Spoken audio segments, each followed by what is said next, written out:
ఈ విధంగా దీనుడిలాగా దుఃఖించే పురంజనుని కొనిపోవటానికి నిశ్చయించుకొని భయనాముడు వచ్చాడు. పురంజనుని పట్టుకొని పశువును కట్టినట్టు కట్టి ఈడ్చుకొని పోయాడు. అప్పుడు పురంజనుని పరిజనులు దుఃఖిస్తూ వెంబడించారు. పురాన్ని రక్షించే పాము విడిచిపోగానే ఆ పురము పురంజనుని విడిచి పంచభూతాలలో కలిసిపోయింది. శక్తిశాలి అయిన యవనుని చేత బలవంతంగా లాగుకొని పోబడుతున్న పురంజనుడు అజ్ఞానంతో తన మిత్రుడైన ఈశ్వరుని తెలుసుకొనలేకపోయాడు. పరలోకంలో పూర్వం అతడు దయమాలి చంపిన యజ్ఞపశువులు మహాకోపంతో గొడ్డళ్లతో అతన్ని నరికివేశాయి.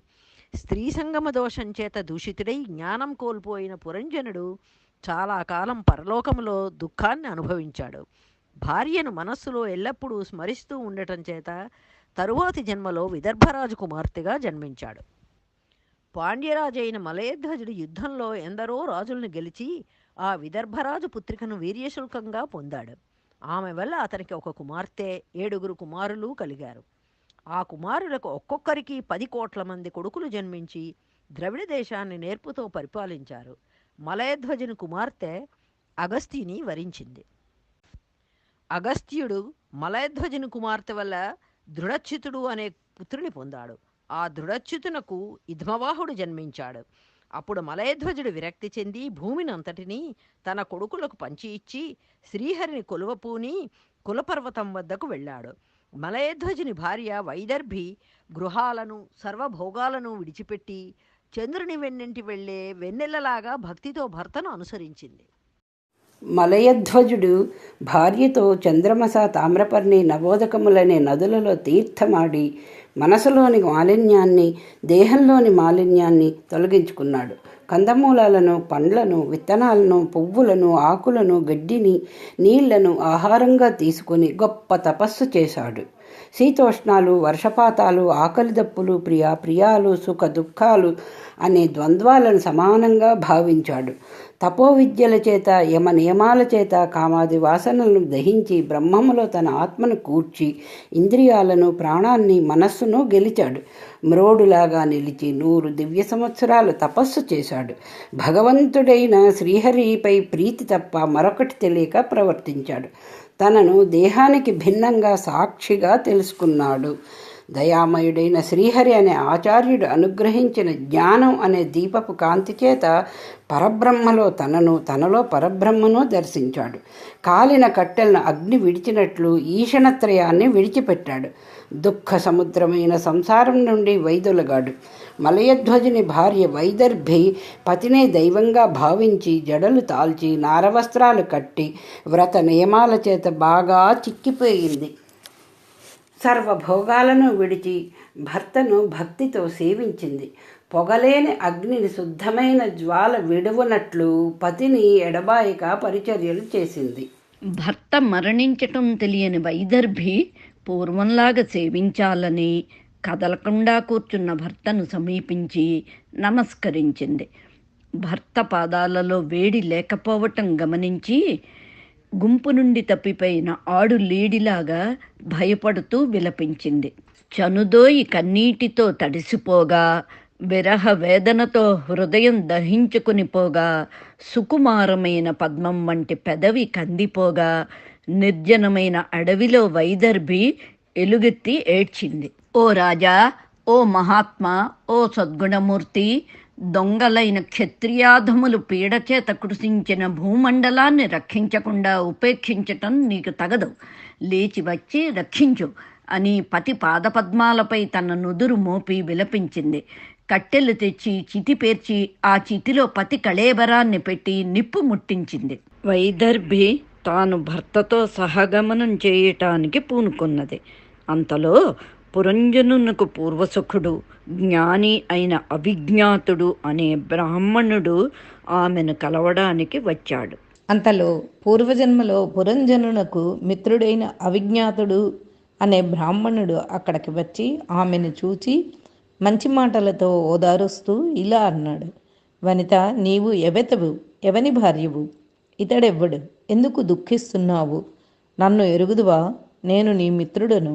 పూర్వం మనం ఇద్దరం స్నేహసుఖాన్ని నిత్యము అనుభవించాము. నీవు నన్ను ఎరిగినా ఎరుగకపోయినా పూర్వమిత్రునిగా తెలుసుకో. పూర్వం నీవు నేను మానస సరస్సులో నివసించే హంసలం. మనం మిత్రులం. నివాసాన్ని విడిచిపెట్టి 1000 సంవత్సరాలు సంచరించాము. నీవు నన్ను విడిచిపెట్టి క్షుద్ర సుఖాలను, అధికారాన్ని కోరి భూమండలంలో తిరిగావు. కామినీ నిర్మితం పంచారామం, నవద్వారం, ఏకపాలకం, త్రికోష్టకం, షట్కులం, పంచవిపణం, పంచప్రకృతి, స్త్రీనాయికం అయిన ఒక పురాన్ని చూశావు. అది ఎలాంటిదో వివరిస్తాను విను. పంచారామములు అంటే పంచేంద్రియార్థములైన శబ్దం, స్పర్శం, రూపం, రసం, గంధం అనేవి 5. నవద్వారాలు అంటే ముక్కు మొదలైన 9 రంధ్రాలు. ఏకపాలకం అంటే ప్రాణం. త్రికోష్ఠాలు అంటే భూమి, జలం, అగ్ని అనేవి 3. షట్కులములు అంటే నాలుక, కన్ను, చెవి, ముక్కు, చర్మం, మనస్సు అనే జ్ఞానేంద్రియాలు అనేవి 6. విపణములు అంటే వాక్కు, పాణి, పాదము, పాయువు, ఉపస్థ అనే కర్మేంద్రియాలు. పంచప్రకృతి అంటే పృథివీ, జలం, అగ్ని, వాయువు, ఆకాశం అనే పంచభూతాలు. కామిని అంటే బుద్ధి. ఇటువంటి పురం దేహంలో స్త్రీ కాముకుడవు, అజ్ఞుడవు అయి నీవు ప్రవేశించావు. నీవు ఆ కామినికి చిక్కి ఆమెతో క్రీడిస్తూ ఆమె సంగమం చేత స్మృతిని కోల్పోయి ఈ మహాపాపదశను పొందావు. కాబట్టి నీవు విదర్భరాజు పుత్రికవు కావు. ఈ మలయధ్వజుడు నీకు మగడు కాదు. నీకు పూర్వం పురంలో నివసించిన ఆ పురంజనరాజువు కావు.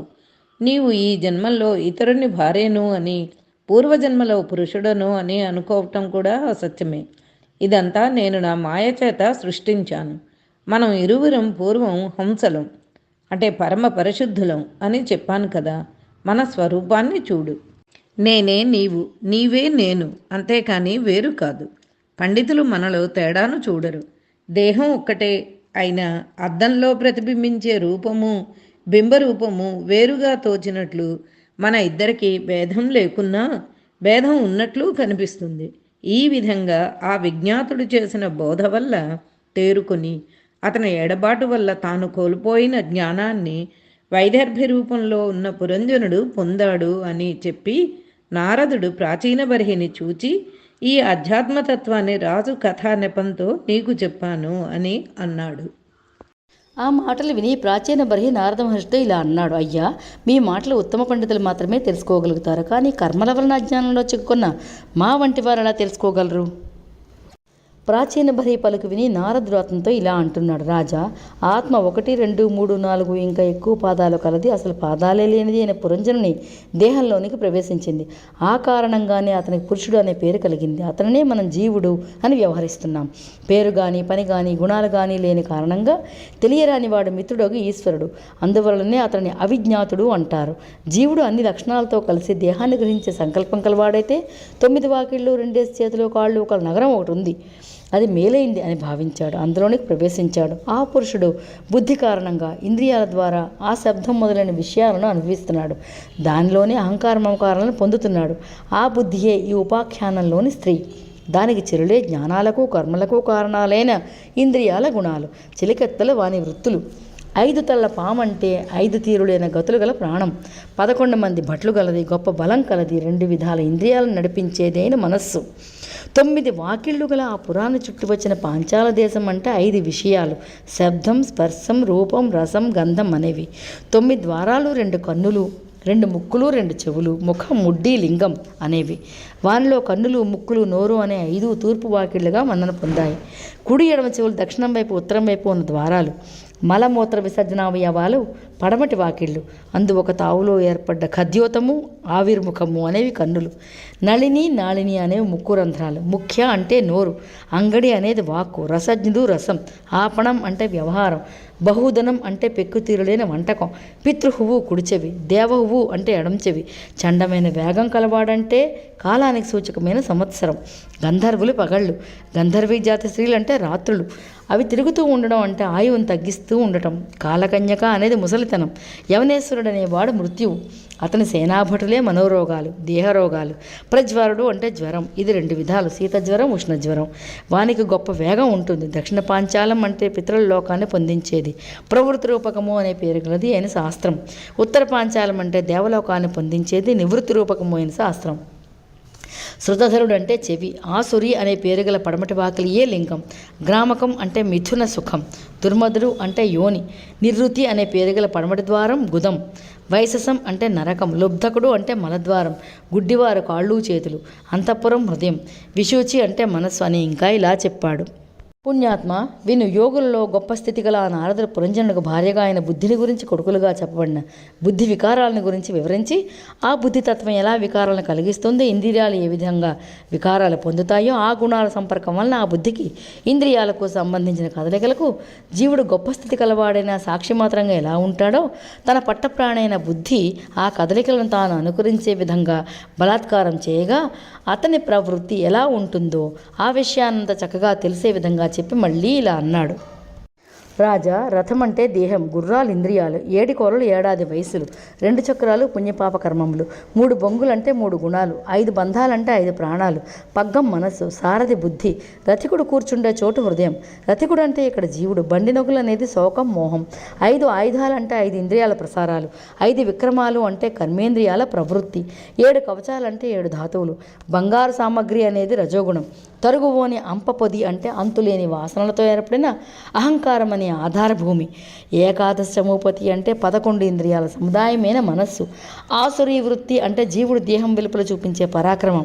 జీవుడు 5 ఇంద్రియాలతో వేటకాడు వేట వినోదం పొందినట్లుగా హింస మొదలైన పనుల వంటి శబ్దాదుల అనుభవాలను పొందటం మృగయాచరణం.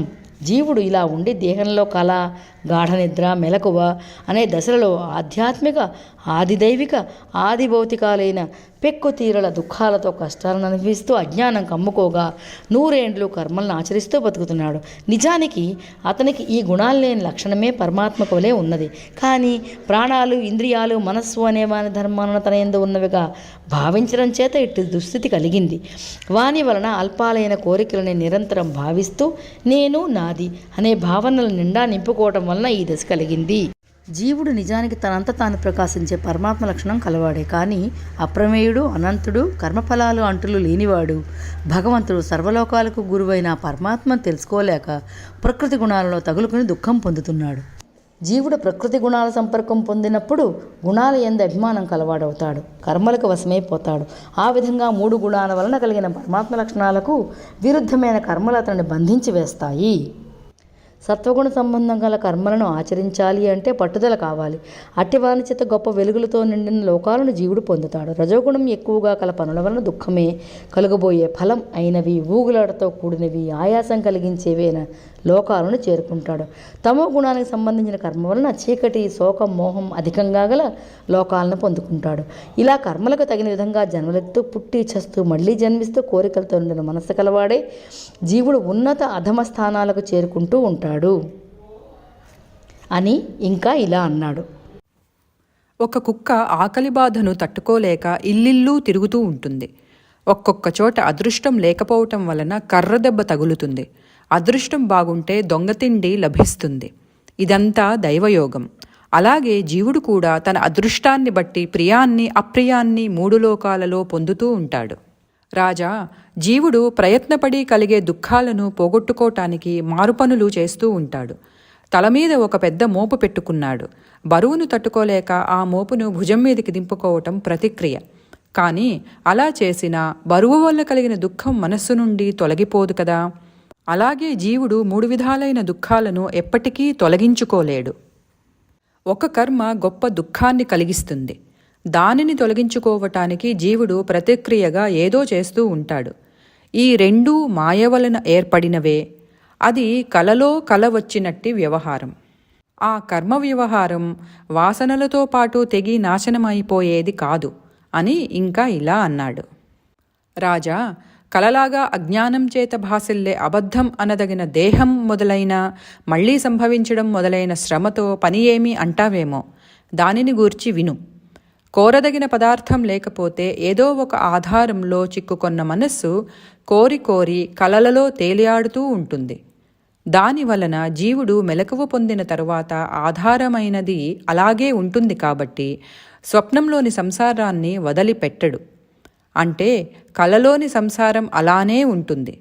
తత్వజ్ఞానం చేత అజ్ఞానం మరలిపోయినట్లు భార్యాబిడ్డలు, శరీర వ్యామోహం మొదలైనది తన నుండి తొలగిపోకపోతే సంసారం మరలిపోదు. కాబట్టి నివృత్తిని ఆ ప్రయోజనం కోసం పాటించాలి. నిజానికి జీవుడు పరమపురుషార్థ రూపమైన ఆత్మయే.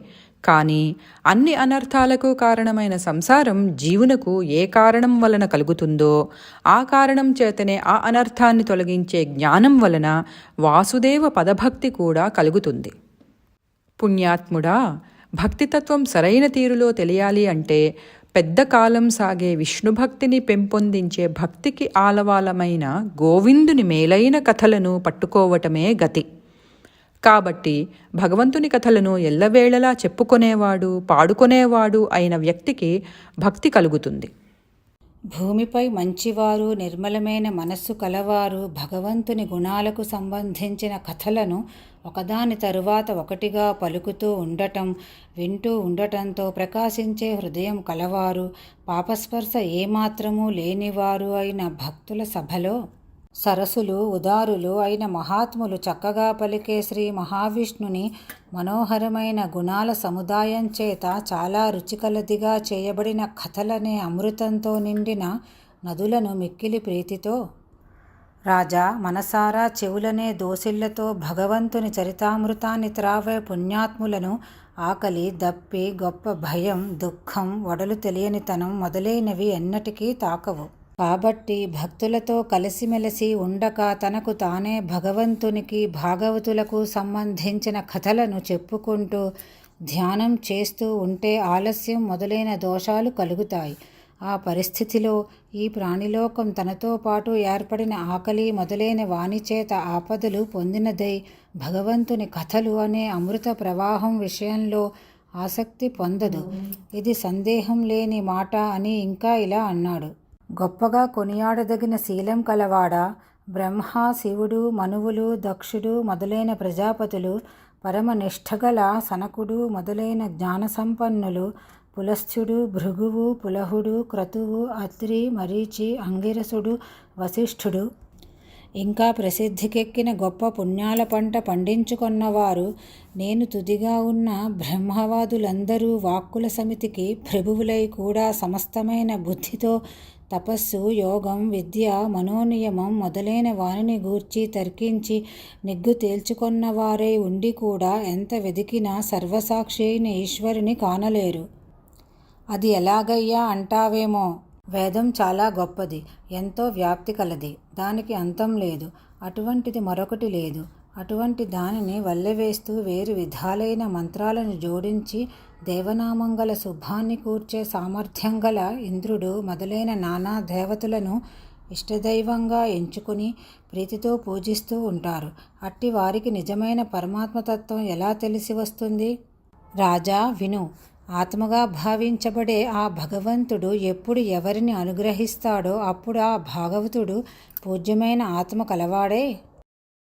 భగవద్ అనుగ్రహం పొందిన జీవుడు మహాత్ముడై ధీర బుద్ధితో లోక వ్యవహారాన్ని యజ్ఞాదులైన కర్మాచరణలతో గట్టి నిలకడ కలదై దృఢపడిన బుద్ధిని ప్రయత్నంతో విడిచివేస్తాడు.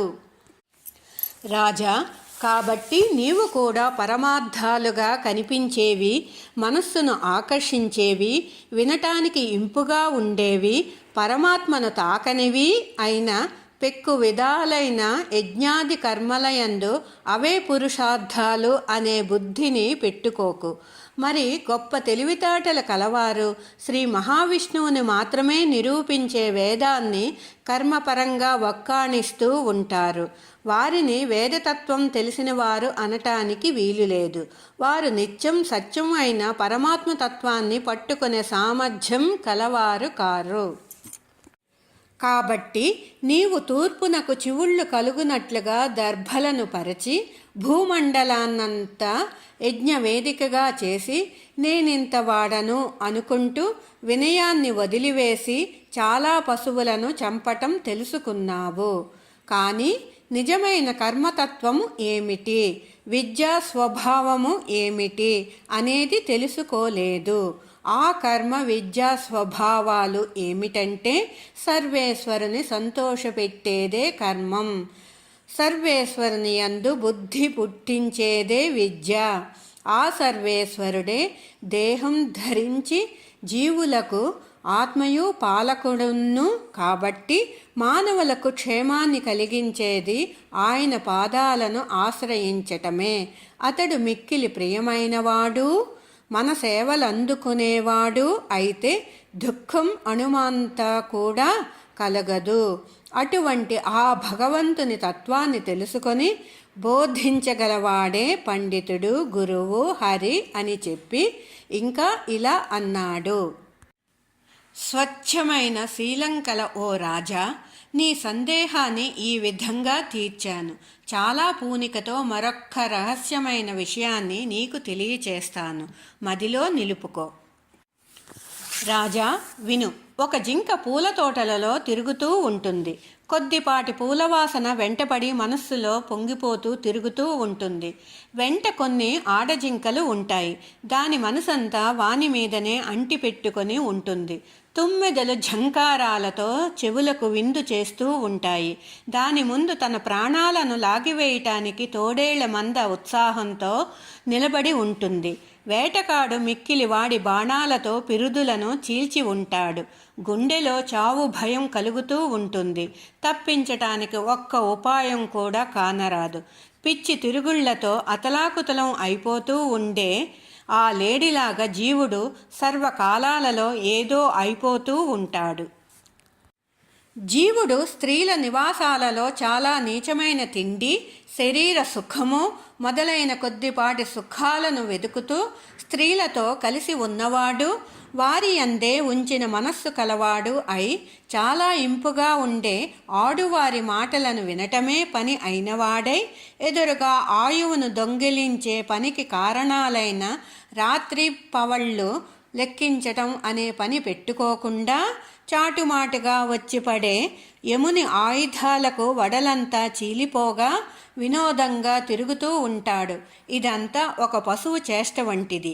నీవు దానిని బాగా మనసుకు పట్టించుకొని చెవులు మొదలైన ఇంద్రియాలలో ఉన్న శబ్దం మొదలైన వానినిలాగా వేదాలు, స్మృతి గ్రంథాలు చెప్పిన వెలుపలి విషయాల వంటివి అయిన యజ్ఞం మొదలైన కర్మలను హృదయంలోనే అణిచి ఉంచుకుంటూ మంచివారు కాని మానవుల మందల మాటలకు సంబంధించిన గృహాశ్రమాన్ని విడిచిపెట్టు.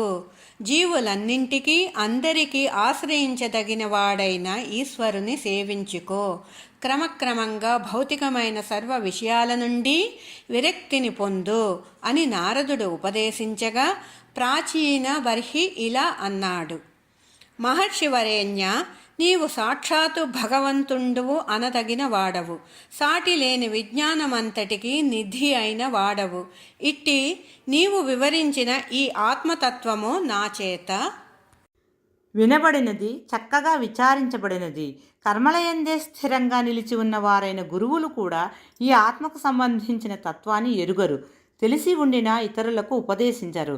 కాబట్టి దాని వలన కలిగే సంశయం చాలా గొప్పది. దానిని నీవు తీర్చావు అని ఇంకా ఇలా అన్నాడు. పుణ్యాత్మ, గొప్ప తపస్సు చేసిన మహర్షులకైనా పరమాత్మయందు ఇంద్రియాల ప్రవృత్తులు ప్రవర్తించకపోవటం వలన వారు కూడా మోహపడుతూ ఉంటారు. అటువంటి తత్వ విషయంలో ఒక సంశయం కలుగుతుంది. అది ఏమంటే, జీవుడు ఏ దేహంతో చేసిన కర్మలు ఆ దేహంలోని ఇక్కడ ఈ లోకంలో విడిచివేసి మరొక దేహం ఏర్పాటు చేసుకొని మరొక లోకంలో ఆ కర్మఫలాన్ని అనుభవిస్తాడు అని వేదం తెలిసిన వారు ప్రకటంగా పలుకుతూ ఉంటారు. అది ఎలా కుదురుతుంది? అంతేకాదు, చేసిన పని ఆ క్షణంలోనే నశిస్తుంది. కాబట్టి జీవుడు మరొక దేహంతో మరొక లోకంలో ఏర్పడే ఫలాన్ని ఎలా అనుభవిస్తాడు అని ప్రాచీన బర్హి తన సంశయాన్ని నారదునకు తెలియజేశాడు. అప్పుడు నారదుడు ఇలా చెప్పాడు. రాజా, కల వచ్చిన స్థితిలో జీవుడు లింగదేహాన్ని ఆశ్రయించి ఉన్నాడు. అప్పుడు అతనికి మేలుకొని ఉన్నప్పటి దేహం నాది అనే భావన ఉండదు. అటువంటిది కానిదో అయిన మరొక శరీరాన్ని పొందుతాడు. అంతకు ముందు చేసిన కర్మలన్నీ సంస్కార రూపంలో అతని మనస్సులో ఉంటాయి. వానినే కలలో అనుభవిస్తూ ఉంటాడు. అదేవిధంగా జీవుడు ఏ లింగదేహంతో కర్మం చేస్తాడో ఆ దేహంతోనే మరొక లోకంలో ఇంకొక దేహం అనే దానితో భేదాన్ని పొందకుండా ఆ ఫలాన్ని అనుభవిస్తాడు. అది సరేనయ్యా. దానం ఇవ్వటం, పుచ్చుకోవటం మొదలైన పనులు ఉన్నాయి. వానికి స్థూల శరీరంతోనే కదా సంబంధం అంటావేమో. నేను నాది అనే భావాలతో కూడిన జీవుడు మనస్సుతో ఏ దేహాన్ని గ్రహిస్తాడో ఆ దేహంతోనే ఏర్పడి ఉన్న కర్మాన్ని అనుభవిస్తాడు. అలా కాకపోతే కర్మం పునర్జన్మకు కారణం కావటం కుదరదు. కాబట్టి మనస్సు ప్రధానం అయిన కారణ శరీరానికే కర్తృత్వం కుదురుతుంది అని ఇంకా ఇలా అన్నాడు. జ్ఞానేంద్రియాలు, కర్మేంద్రియాలు చేసిన పనులన్నీ మనస్సులో ముద్రపడినట్లుగా ఉంటాయి. కాబట్టి వెనుకటి దేహాలతో చేసిన కర్మలు చిత్తపు కదలికలలో గుర్తించబడుతూ ఉంటాయి. అది ఎలాగంటే, ఈ దేహంలో ఇదివరకు అనుభవించనిది, కనబడనిది, వినబడనిది అయిన ఒక విషయం ఎప్పుడో, ఎక్కడనో, ఏ రూపంతోనో, ఏ విధానంగా జరిగి ఉంటుందో అది వాసనలను బట్టి పూర్వదేహంలో అనుభవానికి వచ్చినది అనుకోవాలి. ఈ మనస్సులో అనుభవించనిది ఎప్పుడూ కానరాదు. ఈ మనస్సు జీవులకు మంచివి, చెడువి అయిన ఫలాలకు కారణమైన వాటి వెనుకటి, ఇప్పటి దేహాలలో ప్రకాశింపజేస్తూ ఉంటుంది.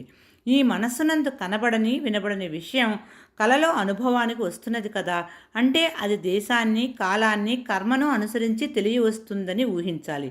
ఇవన్నీ మనస్సులో క్రమాన్ననుసరించి భోగించదగినవి అని ఇంకా ఇలా చెప్పాడు. మనస్సు శుద్ధమైన సత్వగుణంతో అలరారుతున్నది. శ్రీ మహావిష్ణువు ఉత్తమ గుణాలను భావించటమే ఏకలక్ష్యమైనది, భాగ్యవంతమైనది అయినప్పుడు అందులో ఈ సమస్త ప్రపంచము గోచరిస్తుంది. అది ఎలాగంటే గ్రహణ సమయంలో చంద్రునిలో రాహువు కనబడినట్లు. ఇంకా నారదుడు ఇలా అన్నాడు. సూక్ష్మదేహానికి కర్తృత్వం, భోక్తృత్వము అనేవి స్థూలదేహం ద్వారా కలిగేవి కాన స్థూలదేహం నశిస్తే జీవునకు కర్తృత్వ భోక్తృత్వాలు ఉండవు. కాబట్టి ముక్తి కలుగుతుంది అంటావేమో, అది కాదు. ఎందుకంటే స్థూలదేహంతో సంబంధం కల బుద్ధి, మనస్సు, మోక్షం, గుణం, వ్యూహం, రూపం మొదలైనవి లింగ శరీరం పాడైపోయేదాకా ఉంటాయి. నిద్ర, మూర్ఛ వంటి వాటి యందు ఇష్టులైన వారితో, ఇష్టమైన వస్తువులతో ఎడబాటు వలన కలిగిన దుఃఖమందు అహంకారం అనేది ఉంటుంది. ఇంద్రియాలు నశించిపోతాయి. కాబట్టి అహంకారం అమావాస్య నాటి చంద్రునిలా కళాకాంతులు లేకుండా పోతుంది. పసివానికి తల్లి కడుపులో ఉన్నప్పుడు ఇంద్రియాలు తగినంత నిండుదనం లేకుండా ఉంటాయి. కనుక 11 ఇంద్రియాల వికాసానికే సమర్థమైన అహంకారం ప్రకాశించదు. కాబట్టి స్థూలదేహం నశించటం ఉండదు. వస్తువు వెనుకటిది అయింది అనే భావన లేకపోతే విషయాల మీద ఆసక్తి ఉన్న జీవునకు సంసారం మరలిపోదు. ఈ విధంగా పంచతన్మాత్రలు, 3 గుణాలు, 16 వికారాలు స్వరూపంగా అయిన లింగదేహాన్ని ఆశ్రయించి చైతన్యంతో కూడి ఉన్నవానికి జీవుడు అని వ్యవహారం. కాబట్టి ముక్తి నీవు అనుకున్న విధంగా కలుగదు. జీవుడు ఒక దేహం నుండి పెక్కు దేహాలలోనికి పయనిస్తూ ఉంటాడు. ఒక దానిని వదిలి సుఖం, దుఃఖం, భయం, మోహం, శోకం అనే లక్షణాలతో కూడిన అటువంటి దేహాలనే గ్రహిస్తూ ఉంటాడు. అది ఎలాగంటే గడ్డి పరకల మీద తిరుగుతూ ఉండే జలగ ఒక పరక మీద చివరి భాగానికి చేరుకుంటుంది. అటు మీద ఉన్న గడ్డి పరకను అందుకుంటుంది. పూర్తిగా అది తనకు దొరికింది అన్న స్థితిలోనే వెనుక తానున్న గడ్డి పరకను వదిలివేస్తుంది. అలా వదలటమే మరణం, పట్టుకోవటమే మరుజన్మ. జీవుని ప్రయాణం కూడా అటువంటిదే. జన్మకు మనస్సే కారణం. రాజా, జీవులందరికీ మనస్సే సంసారానికి కారణమైనది. అటువంటి కర్మబంధం చేత ఇంద్రియాలు తిప్పినట్లు జీవుడు తిరుగుతూ ఉంటాడు. దాని వలన అజ్ఞానము కలుగుతుంది.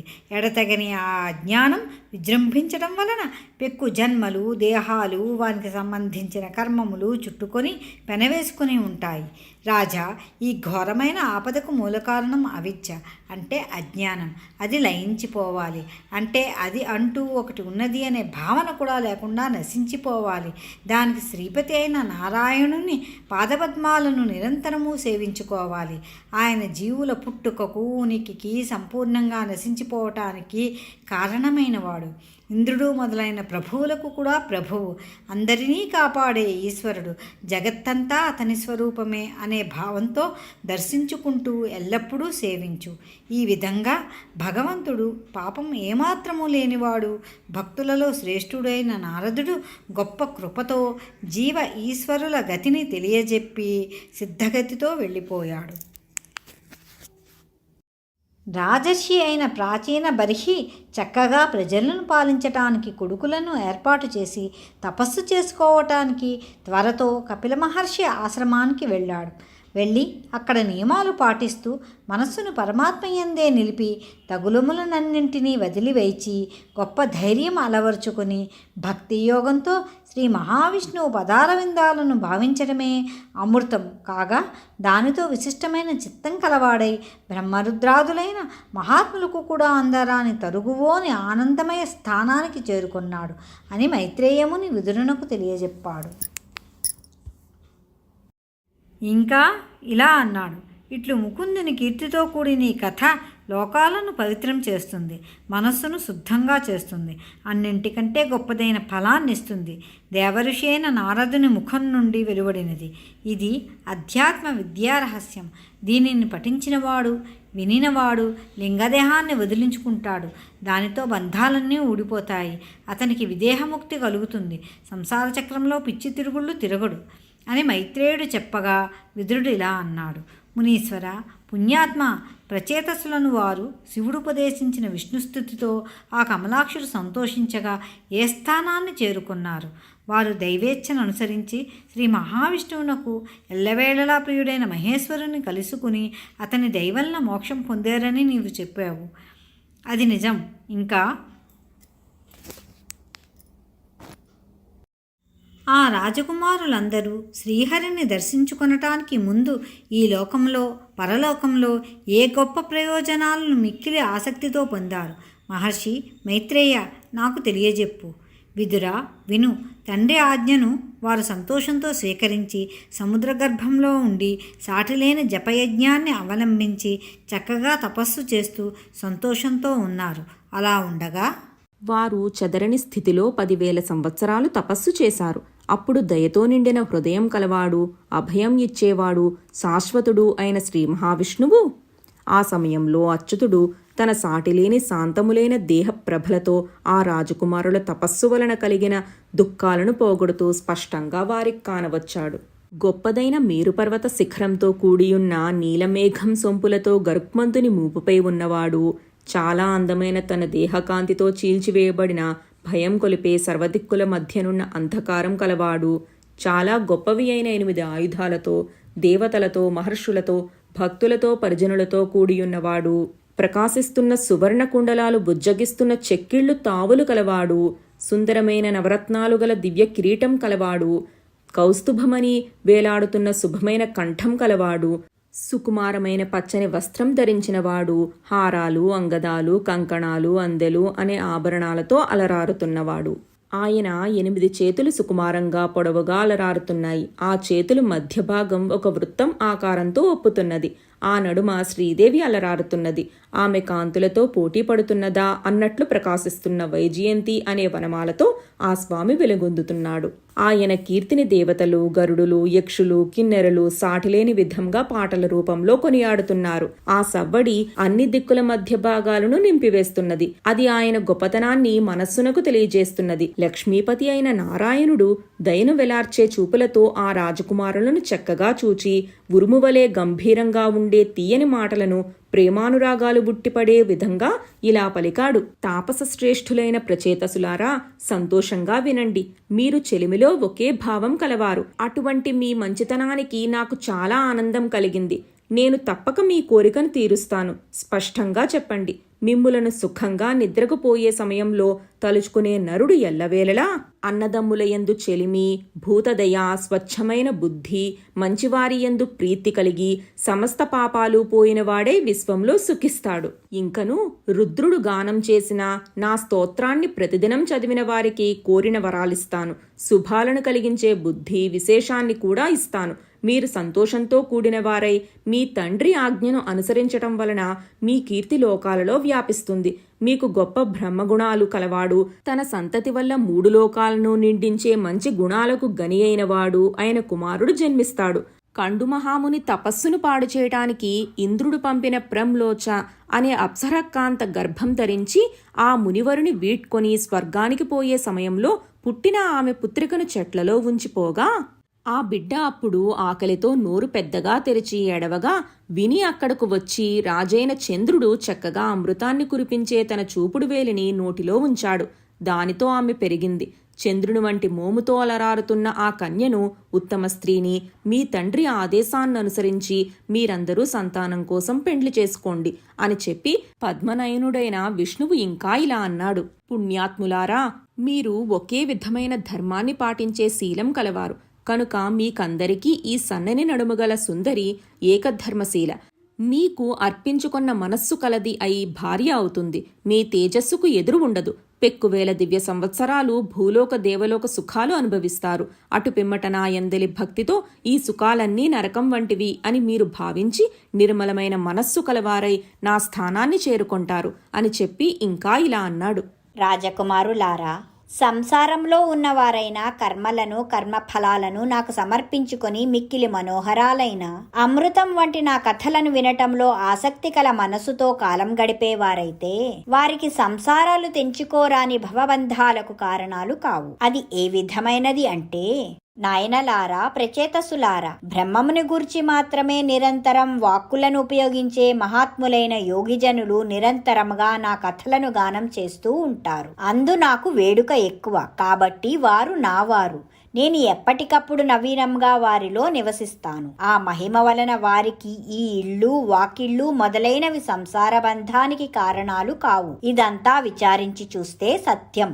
నన్ను చేరుకొన్న మానవులకు శోకం, మోహం, సంతోషం మొదలైన భావాలు కలుగవు. కనుక పరిశీలిస్తే నేను 3 పురుషులకు ప్రభుడను బ్రహ్మము అయిన వాడను అని ఈ విధంగా మాట్లాడుతున్న పురుషార్థాలను మానవులకు అందించే జనార్దనుని దర్శించి ఆ దర్శనం చేత మొత్తంగా నశించిన రజస్తమో గుణాలు కలవారైన ప్రచేతసులు, అందరికీ రక్షకుడు, అప్రమేయుడు, లక్ష్మీపతి, జయించడమే సహజ లక్షణంగా గలవాడు, అంతం లేనివాడు, దోషాలు లేని చరిత్ర కలవాడు, పరిశుద్ధుడు, అచ్యుతుడు, పరుడు, పరమేశుడు, ఈశుడు, సంసార బంధాల నుండి జీవులకు విముక్తి కలిగించేవాడు, పద్మాల వంటి కన్నులున్నవాడు అయిన శ్రీహరిని ఆ ప్రచేతసులు పద్మాల వంటి చేతులను దగ్గరకు చేర్చుకొని గొంతుక నుండి స్వరం ఆనంద పారవస్యంతో చక్కగా రాని స్థితితో తెమల్చుకుంటూ ఇలా స్తుతించారు.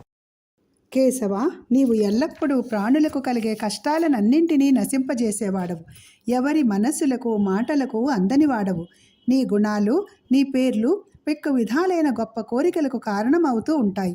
అన్ని లోకాల పుట్టుక, పెరుగుట, గిట్టుట అనే విషయాలను పట్టి నిలిపే గొప్పది అయిన మాయాగుణం నీ మూర్తి. ఇంద్రియ మార్గాలు గొప్పవే కానీ వానికి చిక్కని చక్కని దారి నీది. మిక్కిలి శాంతమైన మనస్సు కలవాడవు. సంసారమనే అజ్ఞానాన్ని హరించే మేధా సంపద నీది. నీవు దేవదేవుడవు, వాసుదేవుడవు. అన్నీ నీలో నివసిస్తూ ఉంటాయి. నీవు సకల ప్రాణులలో ఉంటావు. సర్వ సాక్షివి. అటువంటి కృష్ణ, నీకు నమస్కారం. ఇంకా స్వామి బొడ్డులో పద్మం ఉంది. స్వామి సంసార దుఃఖాన్ని రూపుమాపువాడు. పరులకు ఈశ్వరుడు, పరుడైన ఈశ్వరుడు. తామర పువ్వులోని కేసరాల వంటి పచ్చనిది, స్వచ్ఛమైనది, దివ్యమైనది అయిన బంగారు వస్త్రం ధరించినవాడు. పద్మాల వంటి పాదాలు కలవాడు. పద్మమాలను దాల్చినవాడు. పరుడు, అపరుడు, గొప్ప మంచి గుణాలు కలవాడు. రక్కసులను సంహరించేవాడు. సృష్టికి కారణమైనవాడు అయిన మనోహరమైన నల్లని వన్నెలతో అలరారుతున్న శ్రీ మహావిష్ణువునకు నమస్కారం, నమస్కారం.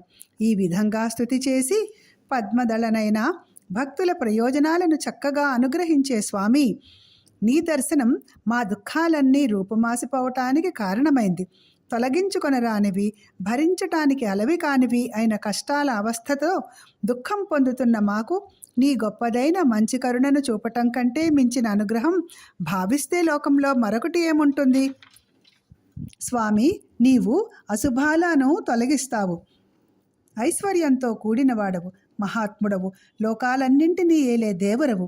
అట్టి నీవు దీనులను కాపాడుటయే పనిగా పెద్ద కాలానికి ఆనందంతో వీళ్ళు మావాళ్ళు అని బుద్ధిలో అనుకొనటమే మాకు గొప్ప సత్కారం. అదే చాలు. కానీ దానితో ఆగక స్వయంగా మాకు సాక్షాత్కరించినావు. ప్రభు, నీవు భక్తుల సముదాయాల హృదయాలలో ఉండే కోర్కెలను అన్నింటినీ తీర్చేవాడవు, మోక్షానికి నడిపించేవాడవు. భావన చేయగా చిన్ని ప్రాణుల హృదయాలలో కూడా అంతరాత్మవై స్థిరంగా ఉంటావు. కాగా నీ పాదపద్మాల జంటను పూజించటం తప్ప మరొక పని లేని మాకు శుభాలను కూర్చే నీవు మా కోరికలేవో తెలియని వాడవా? వనజాక్ష, అయినా విను, నీవు మోక్షమార్గంలో భక్తులను నడిపించేవాడవు. పురుషార్థాల గొప్ప వ్యాప్తియే నీ స్వరూపం. అటువంటి నీవు మాయందు అనుగ్రహం చూపుతున్నావు. ఇంతకంటే కోరదగిన వరం మరొకటి లేదు. అయినా నీవు పరాపరుడవు. అట్టి నిన్ను ఏదైనా ఒక వరం కోరదామంటే నీ విభూతులకు అంతం లేదు. అందువలన నిన్ను అనంతుడని తత్వం తెలిసిన వారు అంటారు. పరమపురుష, అట్టి నిన్ను ఏమి కోరగలం? దాహం కలిగిన పిల్లవాడు సముద్ర జలాన్ని ఎంత తాగగలడు? ఇంతేకాక స్వామి, మేము నీ పాదపద్మాల పాదులను ఆశ్రయించి ఉండేవారం. బుద్ధి సంపదకు నిలవైన ఓ దేవా, నీ చూపు కాక మరొక్క దానిని మేము కోరగలమా? మన్ననకెక్కిన పారిజాత పుష్ప మకరందాన్ని పేరాసతో క్రోలీ విరాజిల్లే తుమ్మెద వేరు పుష్పాలను చేరుతుందా? స్వామి లక్ష్మీపతి, మేము నీదైన మాయకు లోబడి ఎన్నో పనులు సంసారం కొరకు చేస్తున్నాం. మిక్కిలి ఆసక్తితో ఏది చివరి లక్ష్యంగా మేము తిరుగుతున్నామో అది లభించే వరకు మాకు దొడ్డ బుద్ధితో నీ పరమభక్తుల చెలిమిని ప్రసాదించు. లక్ష్మీపతి, సర్వముని శ్రేష్ఠులు పూజించే పాదపద్మాలు కలవాడా, ఉత్తముల రసవంతములైన మాటలకు ఆనందించే బుద్ధి కలదేవా, నీ భక్తుల చెలిమి ఎంత కొంచెమైనది అయినా దానితో సమానంగా స్వర్గం మొదలైన సుఖాలను కూడా మేము భావించం. ఇక మానవలోక సుఖాల మాట చెప్పటం ఎందుకు? అంతేకాదు, భగవంతుని భక్తుల తోడి సాంగత్యమందు దాహాన్ని రూపుమాపేవి అయిన సంతృప్తిని కలిగించే కథలు ఉంటాయి. కాబట్టి వానిని వినటం వలన ఏ ప్రాణి యందు పగగాని ఉడుకుమోతుతనం గాని ఉండవు. స్వామి, నీవు అడవులలో భౌతిక సంబంధాల అంటు సొంటులు లేకుండా తిరిగే మునులు కొనియాడుతూ ఉండగా ప్రకాశిస్తూ ఉంటావు. కాబట్టి భూమి మీద పుణ్యతీర్థాలలాగా పవిత్రం చేయబూని కాలినడకతో తిరుగాడుతూ భూమిపై సంచరించే నీ భక్తులతో సహవాసం సాటిలేని ఘోరమైన సంసార భయంలో ఉన్నవాని బుద్ధికి రుచించకుండా ఉంటుందా? కాబట్టి తామర రేకుల వంటి చక్కని కన్నులున్న స్వామి ప్రభు, నీ ప్రాణమిత్రమైన పరమేశ్వరుని తోడి క్షణమాత్రమైన చెలిమి కలిగిన సమాగమం వలన పెద్ద పుండు అనతగినదై చికిత్సకు అసాధ్యమైన జన్మ రోగాన్ని మానిపే మేటి వైద్యుడవైన నిన్ను దర్శించి కృతార్థులమయ్యాం. బాగా బతుకుతున్నాం. దేవా, మా వేదాల అధ్యయనము, గురువుల అనుగ్రహము, విప్రులైన జ్ఞానవృద్ధుల నడవడిని బట్టి మెలగటము, మహాత్ములకు నమస్కరించటము, సకల ప్రాణులయందు అసూయ లేకుండాటయు, ఆహారం తీసుకోకుండా చాలా కాలం నీళ్ళలో నిలిచి శరీరాన్ని ఎండగట్టి తపస్సు చేయటము అనే ఇవన్నీ సనాతనుడవైన నీకు సంతోషాన్ని కలిగించుకాక అని మేం విన్నవించుకుంటున్నాం అని ఇంకా ఇలా అన్నారు. దేవా, వరద, మునుపు బ్రహ్మ, శివుడు మొదలైన గొప్ప ప్రజ్ఞకల మహానుభావులు తపస్సు, జ్ఞానం, సత్వం అనే మహాగుణాలు పుష్కలంగా ఉన్నవారు కూడా పూర్వం నీ మహిమను తుదిదాకా స్తుతించలేకపోయారు. అయినా శక్తిని అనుసరించి స్తుతించారు. మేము కూడా అలాగే కోరి కోరి మా బుద్ధి శక్తులను అనుసరించి నిన్ను స్తుతించుకుంటూ ఉంటాము.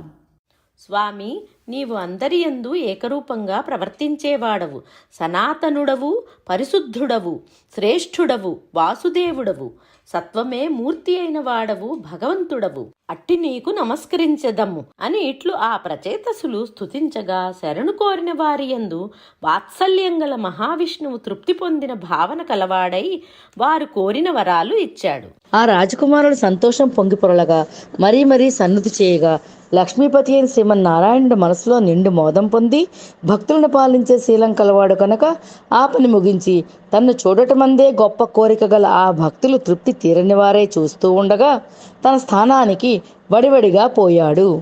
పిమ్మట ఆలస్యం చేయకుండా ప్రచేతసులు భగవంతుని ఆజ్ఞను భక్తితో పాటించి సముద్ర జలాల నుండి వెలుపలికి వచ్చి ఆ రాజకుమారులు స్వర్గద్వారానికి అడ్డం వచ్చే విధంగా పెద్ద ఎత్తున బాగుగా పెరిగినవి భూమినంతటినీ కప్పివేసినవి అయిన ఆ చెట్లను చూచిన ఆ ప్రచేతసులకు చాలా తీవ్రమైన కోపం వచ్చింది. ప్రళయకాలపు శివుని వలె భయంకరులయ్యారు. భూచక్రాన్నంతటినీ చెట్లు లేనిదిగా చెయ్యాలని సంకల్పించారు. వారి పద్మాల వంటి ముఖాల నుండి అగ్నిని చిమ్మే గాలులు పుట్టుకొని వచ్చాయి. ఆ చెట్లనన్నింటినీ దహింపబోతూ ఉండగా అప్పుడు బ్రహ్మదేవుడు ఆ చెట్లకు కలుగబోతున్న ఘోరమైన వినాశాన్ని గమనించాడు. అక్కడికి వచ్చి ఆ రాజకుమారులను మంచి మాటలతో శాంతింపజేస్తూ ప్రేమతో అన్నాడు. ఆ విధంగా పలికి వారిని ఉపశమింపచేసిన తరువాత కాలగా మిగిలిన చెట్లు భయపడి బ్రహ్మ ఆజ్ఞచేత మారిష అనే తన పుత్రికను ఆ ప్రచేతసులకు సమర్పించాయి. బ్రహ్మ ఆజ్ఞచేత ప్రచేతసులందరూ విధియుతంగా ఆమెను పెండ్లి చేసుకున్నారు. దైవ సంకల్పాన్ని ఎవరూ దాటలేరు కదా. 10 మంది రాజులకు ఒక్కతే భార్య కావటం లోకంలో ఎక్కడా లేదు. విష్ణుమాయ వల్ల అనేక అద్భుతాలు జరుగుతుంటాయి. ఆ అద్భుతాలకు మనం నమస్కరించటమే మంచిది. పూర్వం చాక్షుష మన్వంతరంలో శివదూషణం చేసిన కారణం చేత దక్షుడు మనుష్యుడై ప్రచేతస్సులకు మారుషకు పుట్టాడు. కర్మలో దక్షుడవడం చేత దక్షుడు అనే పేరు అతడు ధరించాడు. బ్రహ్మచేత ప్రజా సృష్టి చేయడానికి నియోగింపబడిన దక్షుడు మరీచుడు మొదలైన వారిని ఆయా పనుల్లో నియోగించాడు. విజ్ఞానాన్ని పొందిన ప్రచేతసులు భార్యను కొడుకు దగ్గర ఉంచి సన్యసించి పశ్చిమ సముద్ర తీరంలో జాబాలి ఆశ్రమానికి వెళ్ళారు. సర్వభూతాత్మ భావనతో ఆత్మవిచారం చేయటానికి సంకల్పించారు. అప్పుడు వారి దగ్గరకు నారదుడు వేంచేశాడు. ఇంద్రియాలను నిగ్రహించి మనస్సును నిర్జించి ప్రాణములను కుదించి ఆసనమును జయించి శాంతమూర్తులై పరబ్రహ్మలో ఆత్మను కూర్చిన రాజపుత్రులను చూశాడు.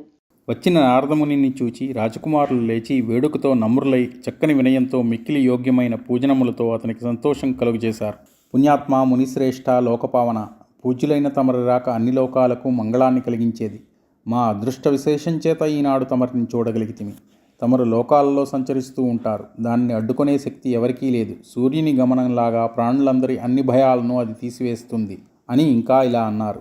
పుణ్యాత్మ, భగవంతులైన విష్ణువు శంకరుడు ఉపదేశించిన ఆత్మతత్వం సంసారంలో మాకు మరుపున పడింది. అట్టి తత్వార్థాన్ని ప్రకాశింపచేసేది, పెద్దది, భయంకరమైనది అయిన సంసార సముద్రాన్ని తరింపచేసేది అయి మిక్కిలి ఒప్పారే ఆత్మతత్వాన్ని ఇప్పుడు మాకు సుస్థిరమైన దయాబుద్ధితో మాలో వెలుగొందునట్లు చేయండి అని ఇట్లు పలుకగా, నిరంతరం భగవంతుని యందే సమర్పించిన హృదయం కలవాడు, మిక్కిలి ఉత్తమములైన గుణాలు కలవాడు, సర్వలోకాలలో లోక కళ్యాణం కోసం సంచరిస్తూ ఉండేవాడు అయిన నారదుడు ఆ రాజకుమారులతో ఇలా పలికాడు. నాయనలారా, మానవులకు భగవంతుడు పుట్టుక, సంస్కారాలు, ఆయువు, మనస్సు, మాట ఇచ్చాడు. వానిని దేవదేవుడైన గోవిందుని సేవకు వినియోగించినప్పుడే సార్థకత కలుగుతుంది. బ్రహ్మ పుట్టుకకు కారణమైన పద్మనాభియందు గల శ్రీ మహావిష్ణువు సేవకు కాని జాతకర్మం, ఉపనయనం మొదలైన సంస్కార కార్యాలతో ఏర్పడిన పుట్టుకలు వ్యర్థం. పెద్దకాలం బ్రతకటం వృధా. వేదం చేయమంటున్న యజ్ఞాది కర్మలు పనికిమాలినవి అవుతాయి. జపం, తపం, విద్య, చక్కగా మాట్లాడగలగటం మొదలైనవన్నీ ప్రయోజనం లేనివి. పెక్కింటి మీద ఏకకాలంలో బుద్ధి నిల్పడంలో నేర్పు వ్యర్థం. విష్ణుభావన లేని ఇంద్రియాల గొప్ప శక్తి, ఆరితేరిన బుద్ధి, ప్రాణాయామం మొదలైన యోగము, దేహం మొదలైన వానికంటే వేరైన జ్ఞానము, సన్యాసము, వేదాల పఠనము, తక్కిన వ్రతాలు, వైరాగ్యాలు మొదలైన శ్రేయస్సును సాధించే కార్యాలు పనికిమాలినవి. భగవంతుడు సర్వశ్రేయస్సుల స్వరూపమైన వాడు. సమస్త శ్రేయస్సులకు చిట్ట చివరి హద్దు. సర్వభూతాలకు నెలవైనవాడు. సర్వభూతాలకు బుద్ధిశక్తులను ప్రసాదించేవాడు. సర్వభూతాలకు ప్రియమైనవాడు. అంతటా వ్యాపించి ఉండేవాడు కాబట్టి. రాజకుమారులారా, నిండైన ప్రీతితో శ్రీ మహావిష్ణువును పూజ చేయటం, ప్రాణాలను సమర్పించుకోవటం తృప్తికి కారణం. బుద్ధితో భావన చేస్తే చెట్టుపాదులో నీరు నింపటం, ఎక్కడనో పైభాగాన ఉన్న కొమ్మల పుష్టికి కారణమైన విధంగా ఆ విష్ణు పూజ సర్వదేవతా సమర్చన విధానమై అలరారుతుంది. అంతేకాక వర్షాకాలంలో సూర్యుని వలన ఆవిరై మేఘంగా మారిన నీరు భూమికి వస్తుంది. తిరిగి ఆ నీరే ఎండాకాలంలో మరలా సూర్యుని అందే లయమవుతుంది. ఆ విధంగా భూమి నుండి పుట్టిన చరాచర ప్రాణికోట్లు భూమిలోనే కలిసిపో విధంగా శ్రీహరి నుండి పుట్టిన విశ్వమంతా శ్రీహరి అందే లయం పొందుతుంది. అది ఎలా అంటే, చూడగా ఆకాశంలో దట్టంగా మబ్బులు పట్టినప్పుడు చీకట్లు కమ్ముకుంటాయి. కొంచెం సేపట్లో ఆ చీకట్లు అక్కడనే అణిగిపోతాయి. అలాగే సత్వం, రజస్సు, తమస్సు అనే గుణాలు ప్రవాహాలలాగా సాగిపోతూ ఉండగా వాని శక్తులు కూడా బ్రహ్మం నుండి ఏర్పడతాయి. మళ్ళీ హరి అయిన విష్ణువులో కలిసిపోతాయి. అందుచేత సర్వవ్యాపి అయిన విష్ణువును పూజిస్తూ ఉండాలి. నాయనలారా, ఆ పరమాత్మ అన్ని విధాలా దేహాలు కలవారికి ఆత్మ అయినవాడు, అన్నింటికీ కారణమైనవాడు. అతనికి పోలిక చెప్పడానికి వీలైన మరొక వ్యక్తి కానీ వస్తువు కానీ లేదు. ఎల్లవేళలా ప్రకాశిస్తూ ఉంటాడు. అతడు ప్రధానమనే తత్వం అయిన పరమపురుషుడు.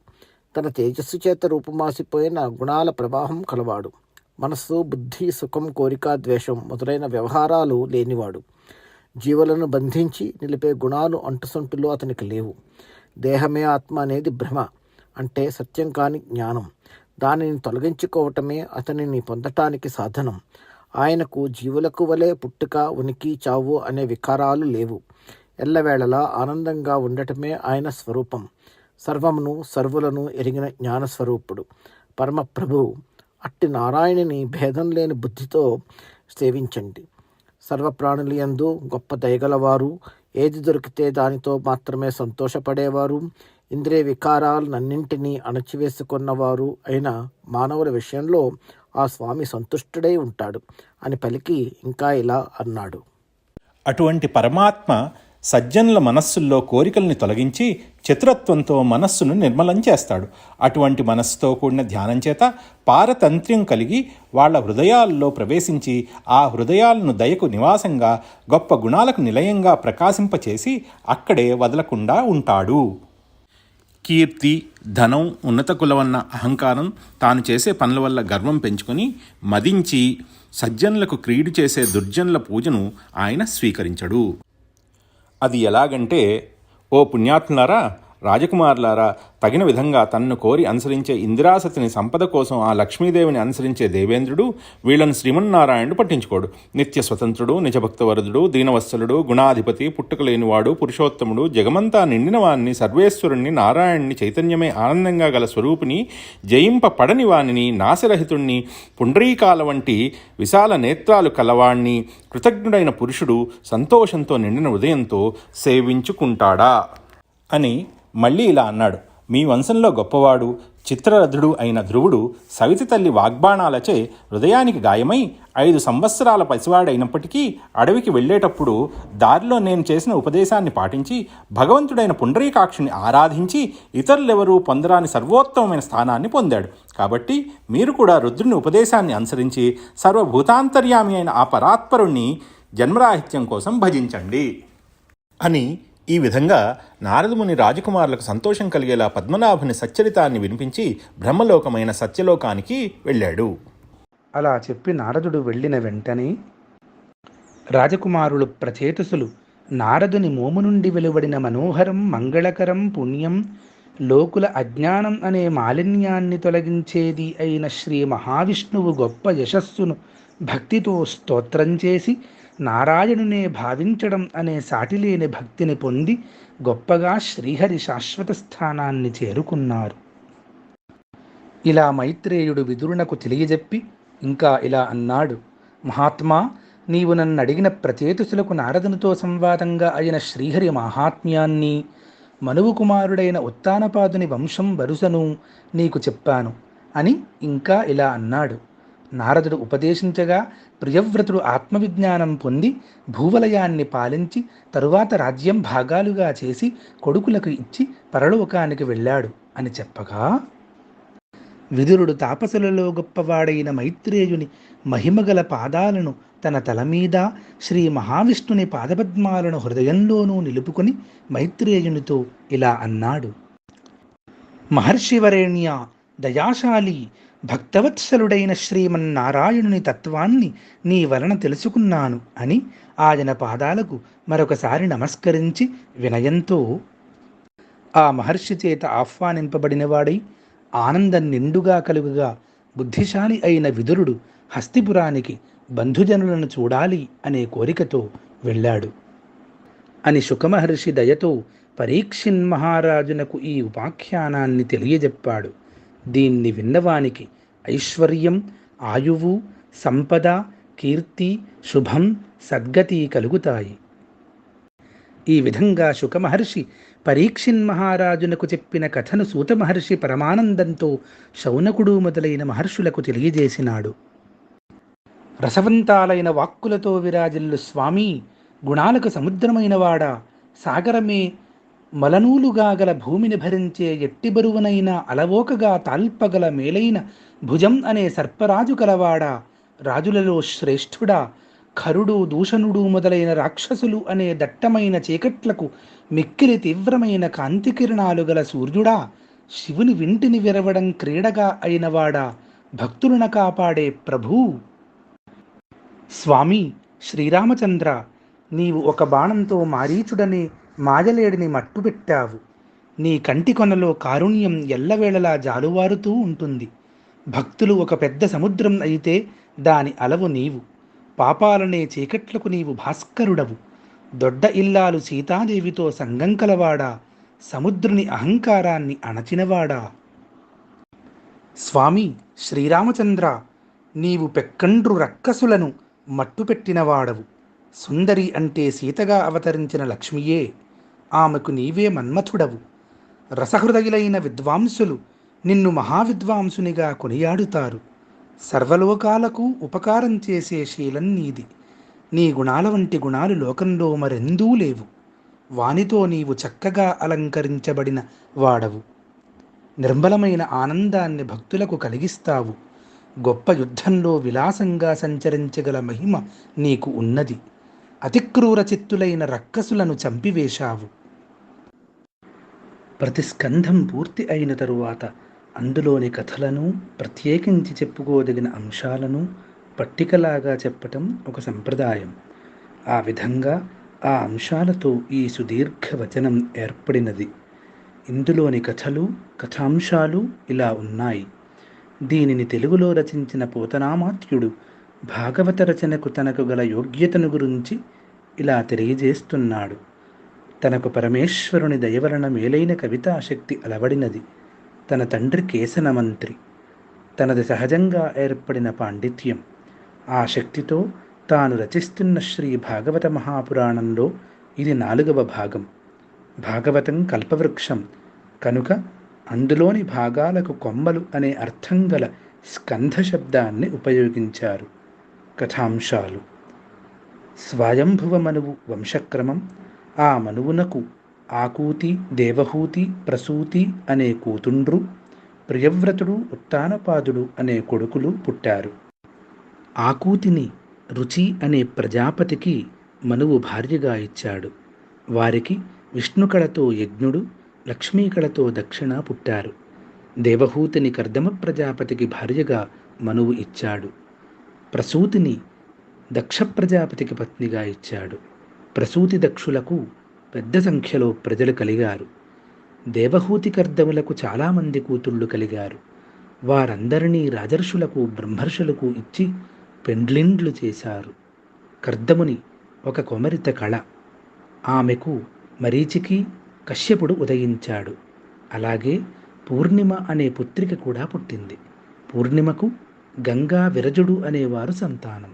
ఈ విధంగా కశ్యప ప్రజాపతి వలన ప్రజల సముదాయాలు 3 లోకాలను నింపివేశాయి. అత్రి మహాముని గొప్ప తపస్సు చేశాడు. అతనికి బ్రహ్మ విష్ణు మహేశ్వరులు సాక్షాత్కరించారు. అతని సతి అనసూయ. ఆమె గొప్ప పతివ్రత. ఆ దంపతులకు ఆమె పాతివ్రత్య మహిమ చేత త్రిమూర్తుల అంశాలతో చంద్రుడు, దత్తాత్రేయుడు, దుర్వాసుడు అనే మహాత్ములు జనించారు. దక్షులకు కూతుళ్ళు కలిగిన వృత్తాంతం ఈ స్కంధంలో ఉన్నది. అందులో భృగువు భార్య అయిన ఖ్యాతికి శ్రీ మహాలక్ష్మి పుట్టినది. భృగుని మనుమడు మార్కండేయుడు. ధర్ముడనే ప్రజాపతికి మూర్తి అనే ఇంటి వలన నరనారాయణులు పుట్టారు. సత్రయాగం చేసి దక్షుడు శివుని దూషించాడు. దాని ఫలితంగా యాగం నాశనమైపోయింది. బ్రహ్మ ప్రార్థించగా శివుడు దక్షాదులను అనుగ్రహించాడు. దక్షాదులు శ్రీహరిని స్తుతించారు. శ్రీహరి అనుగ్రహం చూపి దక్షుని యజ్ఞం సఫలమయ్యే విధంగా అనుగ్రహించాడు. సతీదేవి హిమవంతుని పుత్రికగా పుట్టి శ్రీ మహాదేవుని మరల చేరుకున్నది. ఉత్తానపాదుని కథ, ధ్రువోపాఖ్యానాలు ఈ స్కంధంలో తరువాత వచ్చిన కథలు. ధ్రువుణ్ణి తండ్రి అవమానించాడు. ఇల్లు వదిలి వెళ్ళిపోతున్న ధ్రువునకు దారిలో నారదుడు కనపడి శ్రీమన్నారాయణ మంత్రోపదేశం చేశాడు. ధ్రువుడు మధువనంలో గొప్ప తపస్సు చేశాడు. శ్రీహరి యొక్క అనుగ్రహం కలిగింది. ఆ దేవుడు అతని కోరికలను తీర్చాడు. అతడు తిరిగి తన పట్టణానికి వచ్చాడు. కుబేరుని సేవకులైన యక్షులతో అతనికి యుద్ధం జరిగింది. ధ్రువుడు అనేక యజ్ఞాలు చేశాడు. రాజ్యభోగాలు తృప్తితీరా అనుభవించాడు. కుమారుడు ఉల్కలునికి పట్టాభిషేకం చేసి శ్రీమన్నారాయణుని అనుగ్రహం వలన ధ్రువక్షితియందు శాశ్వతంగా నిలిచి ఉన్నాడు. ధ్రువుని కుమారుడు ఉల్కలుడు. అతని కొడుకు వత్సరుడు. వత్సరునికి రాజ్యం ఇచ్చి ఉల్కలుడు దివ్యధామం చేరుకున్నాడు. వత్సరుని వంశం శాఖోపశాఖలుగా విస్తరిల్లినది. ఆ వంశంలోని వాడే అంగుడు. అతని కొడుకు వేణుడు. అతని దేహం నుండి లక్ష్మి అంశంతో అర్చి, నారాయణుని అంశంతో పృథువు పుట్టారు. పృథుచక్రవర్తి భూమాతను కామధేనువుగా చేసి ప్రజలకు కావలసిన అన్ని వస్తువులను వెలుపలికి తీయించినాడు. భూమిని ఎగుడు దిగుళ్ళు లేని దానినిగా చేశాడు. ఇంద్రుని కూడా తన వశంలో ప్రవర్తిల్లునట్లు చేసుకున్న మహానుభావుడు పృథువు. చాలా యజ్ఞాలు చేశాడు. అతనికి శ్రీహరి ప్రత్యక్షమై వేదాంతతత్వాన్ని ఉపదేశించాడు.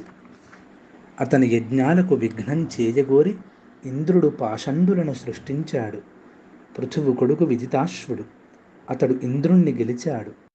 అతనిని అతని తమ్ములను రాజులనుగా చేసి పృథువు, అర్చి పరమపదానికి చేరుకున్నారు. విజితాశ్వునకు వశిష్ఠుని శాపం వలన 3 అగ్నులు పుత్రులుగా పుట్టారు. పృథుని మనుమడు ప్రాచీన బర్హి. అతడు లెక్కలేనన్ని యజ్ఞాలు చేశాడు. నారద మహర్షి అతని యజ్ఞాలను మాన్పించటం కోసం జ్ఞాన విద్యను వివరించి చెప్పే పురంజనుని కథను బోధించాడు. ప్రాచీన బర్హి కొడుకులు ప్రచేతసులు. వారికి పరమశివుడు ప్రత్యక్షమై శ్రీహరి స్తోత్రాన్ని ఉపదేశించాడు. వారి తపస్సునకు సంతోషించి శ్రీహరి ప్రత్యక్షమయ్యాడు. ప్రచేతసులు మొత్తం 10 సంఖ్యలో ఉన్నవారు. పూర్వం శివుణ్ణి ద్వేషించిన దక్షుడు శాపవశం వలన ఆ 10 మందికి మారిష అనే కాంత వలన కుమారుడై పుట్టాడు. ప్రచేతసులు ముక్తులయ్యారు. ఈ విధమైన కథా విశేషాలను విదురునకు మైత్రేయుడు వివరించాడు. విదురుడు అతని దగ్గర సెలవు తీసుకుని హస్తిపురానికి చేరుకున్నాడు. హరి ఓం తత్సత్.